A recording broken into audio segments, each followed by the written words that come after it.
9,000 करोड़ रुपए का fraud. Super hero, best airline, best beer brand, IPL Bangalore team, formula racing, आज 9 साल बाद इन्होंने अपनी चुप्पी छोड़ी है।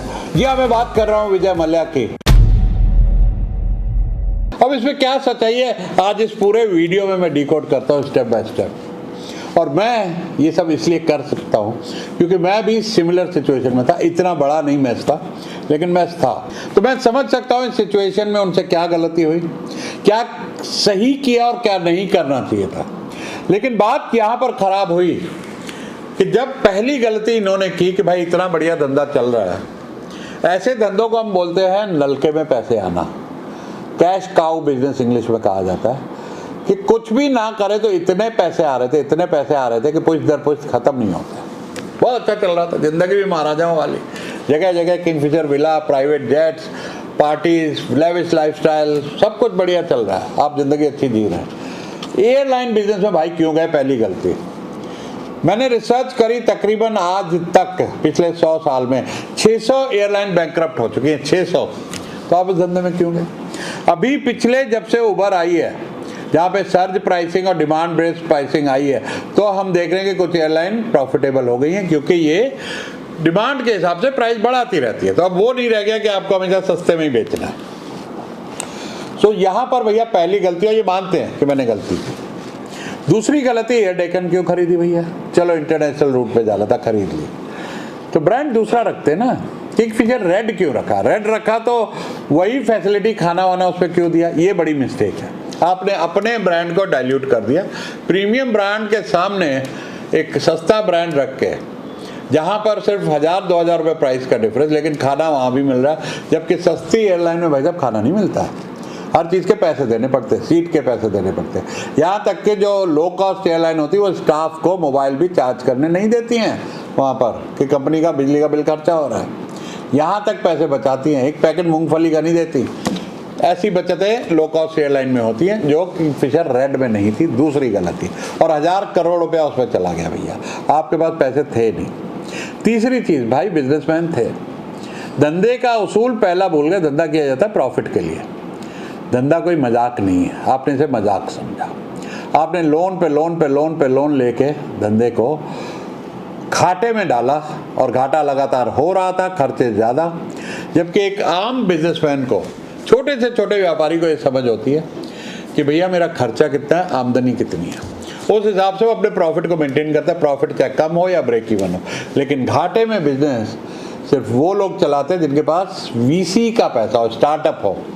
वीसी के पैसे में आपको कोई ब्याज नहीं देना है, वो इन्वेस्टर्स का पैसा होता है। आपके पास ब्याज का पैसा था बैंकों का, जो बैंकों का पैसा होता है वो आम जनता का पैसा होता है, रिटायर्ड लोगों का पैसा होता है, वो अपनी ज़िंदगी भर की पूंजी बैंकों में एफडी रखते हैं, उसका पैसा होता है। तो वहाँ पर आप लोन पे लोन लेते गए, तो ओवर लेवरेजिंग आपने कर ली, ये आपकी और गलती। अब उसके अलावा एक स्टेज पे आपको समझना चाहिए था भाई, हम लोग हर हफ्ते, हमारी छोटी सी कंपनी है, लेनदारी देनदारी निकालते हैं, नींद नहीं आती भाई साहब जब देनदारी बढ़ जाती है। तो आपकी देनदारी बढ़ रही थी, आप मजे कर रहे थे, पार्टियाँ कर रहे थे, तब नहीं समझ में आया। अच्छा चलो, आप कहते हो आप भागे नहीं भैया, तो 55 बैग लेके जेट एयरवेज की फ्लाइट में कौन गया था भैया? 55 बैग। आप जैसे लोग ना कपड़े भी साथ लेके नहीं जाते, क्योंकि बाहर अपने घर होते हैं, वहाँ कपड़े होते हैं। आप 55 बैग क्यों लेके गए यहाँ से, ये अभी तक किसी को क्लियर नहीं है। और सच बात है या नहीं है तो मुझे भी नहीं पता, पर सारी मीडिया में ये पता है, लिखा गया है कि आप 55 बैग लेके, और दुनिया ने देखा होगा भाई, जबकि प्राइवेट जेट से तो गए नहीं, आप पब्लिक एयरलाइन से गए थे, तो रिकॉर्ड की बात होगी कि आप 55 बैग्स लेके गए हो। इसके ऊपर भी आपने अपने पॉडकास्ट पर डिनाई किया। तो आप यहाँ ये भूल गए कि भैया धंधा मतलब प्रॉफिट।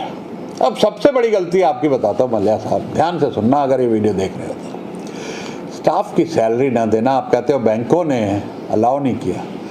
भैया 14,000 करोड़ रुपये बैंक ले चुके हैं, इसका मतलब इतना पैसा तो था ना यार आपके पास, और उसके अलावा बाहर रह रहे हो, बहुत सारी प्रॉपर्टीज़ थी, और कहीं ना कहीं तो भाई घपला किए होगे, पैसा साइफन किए होगे, जो सीबीआई और ईडी की नज़र में आया होगा, तभी आपको लगा कि ये जेल में डाल देंगे, तो निकल लिया आप।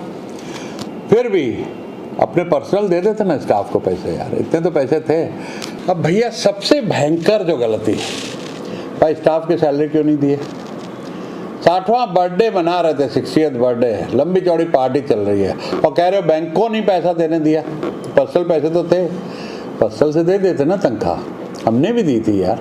और तो और छोड़ो, एक छोटी सी एंटरप्रेन्योर है अपने यहाँ, उसके यहाँ पे अंडर प्रिविलेज मतलब वो गरीब औरतों को कैंडल बनाने का काम सिखाती है और एक छोटा सा बिजनेस है उसका, कोई 1.5-2 करोड़ रुपए का।